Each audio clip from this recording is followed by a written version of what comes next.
bá mi wá ewé guava, bá mi wá ẹja òjìjí ẹyọ kan, kò bá jẹ́ gbígbẹ kò bá jẹ́ tútù, bá mi wá placenta ibi ẹran àgùntàn bó ṣe wù kó kéré mọ́, gẹ́ẹ̀tì àìdán, gẹ́ẹ̀tì kànáfùrù, gẹ́ẹ̀tì orógbó, gẹ́ẹ̀tì egbò igi mádùnmárò, gẹ́ẹ̀tì ata àjọsìn, ìyèré, ẹgún gbogbo nǹkan wọ̀nyẹn, ẹgún lágúnmu, tó bá tutù ẹ sá síbòjì kó gbẹ, ẹgún lágúnmu, tó bá ti gún lágúnmu tó gbẹ, bí a ṣe máa lò ní ṣíbí kan láàárọ̀, ṣíbí kan lọ́sàn-án, ṣíbí kan lálẹ́ pẹ̀lú ẹ̀kọ gbígbóná àbí omi tó lọ́wọ́rọ́.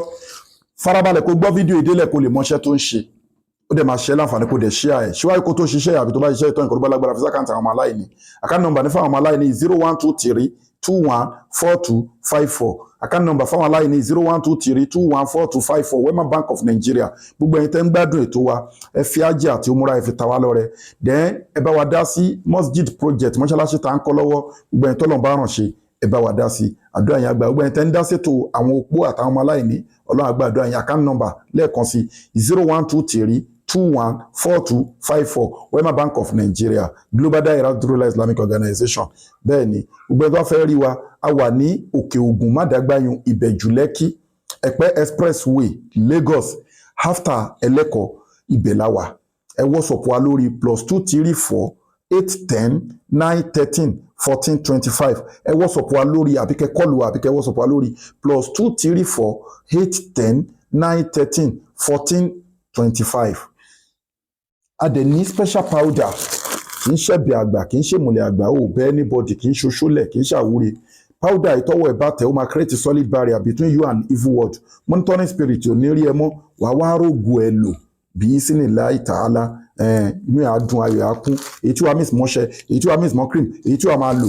So ẹ̀mí òkùnkùn ní rí ẹ mọ́. Get miracle leaf sí wa, wọ́n fún yàn ní nǹkan jẹ ni, ọfà ni tó ti pẹ́ lára ní ikùn yàn wú, ẹsẹ̀ yàn wú ni, àbí ó ń forí kókó aláǹtakùn ń jẹun lójú oorun, tó bá ń bọ́ ilẹ̀ tó fi ń ṣanra, àbó ń mú kò rí gbẹ́yà, nǹkan stick mọ́nù fún ẹ̀, obìnrin tó ń gbé nǹkan sínú wúńbọ̀ inú uterus ẹ̀, iṣẹ́ tó ń ṣe nìyẹn ó pọ̀. Ewé ọ̀tọ̀tọ̀ 100 àti mọ́ ìzẹ́mzẹ́m la fi preserve senna leaf ó lágbára púpọ̀. Ẹ get all in one natural herbs, prevention ni, treatment ni, cure ni, ikú nìkan ni all in one àwa yìí ó lè wò. Bẹ́ẹ̀ ni àwọn èèyàn ń lò, kò sí nǹkan tẹ̀ lè fi kojú, ó dáa kó nílé. Ẹ gẹ́ẹ̀tì bulldozer med fibroid fún fibroid àti fún blockage tube, ẹ gẹ́ẹ̀tì caterpillar fún obìnrin tó ń wojú Ọlọ́run bá fọmọ sọmú roro ní táàmù sí hormonal imbalance abẹ́ẹ̀dà sperm leakage àbí infection lóríṣiríṣi tọkọtìyàwó tó ń wojú Ọlọ́run bá fọmọ, ẹ gẹ́ẹ̀tì caterpillar. Ọkùnrin tí ó lè perform dáadáa, weak erection, quick ejaculation, low sperm count tó jẹ́ natural, ẹ gẹ́ẹ̀tì transformer 1100 power. Tó bá fẹ́ confam ẹ̀ dáadáa, ọkùnrin náà kó gẹ́ẹ̀tì caterpillar, transformer àti miracle leaves, ó wà òkè kó máa lo mẹ́tẹ̀ẹ̀ta papọ̀. Ẹ gẹ́ẹ̀tì memory booster,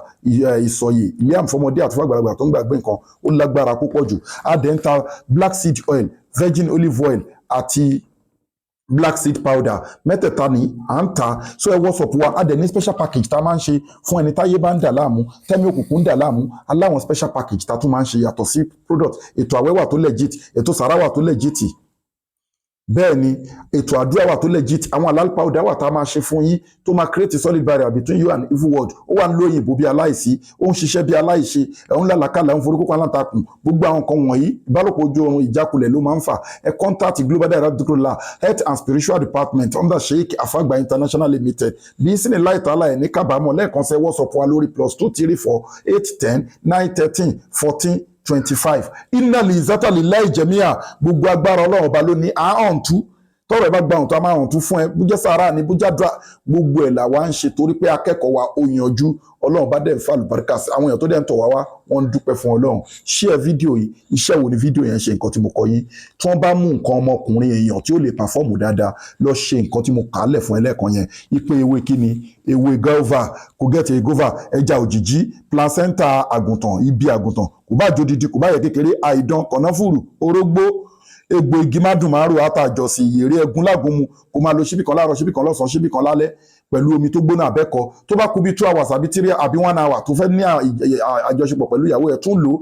Adé ìdákọ́lẹ̀ ni, Arobosa ni, kì í ní alẹ́ lónìdí ni, aróbòkú ni. Lọ ṣe wọ́n mú nǹkan ọmọkùnrin lọ ṣe, tó bá dẹ̀ lè ṣe contact wa, gbogbo nǹkan tá bá ń kọ́ yín tẹ̀ bá lè ṣe, ẹ contact wa máa ṣe fún yín. Inna li zata lillahi jami'a, gbogbo agbára Ọlọ́run bá ló ní. Mọ́sálàmù wẹ́lá lè kọ́ yìí.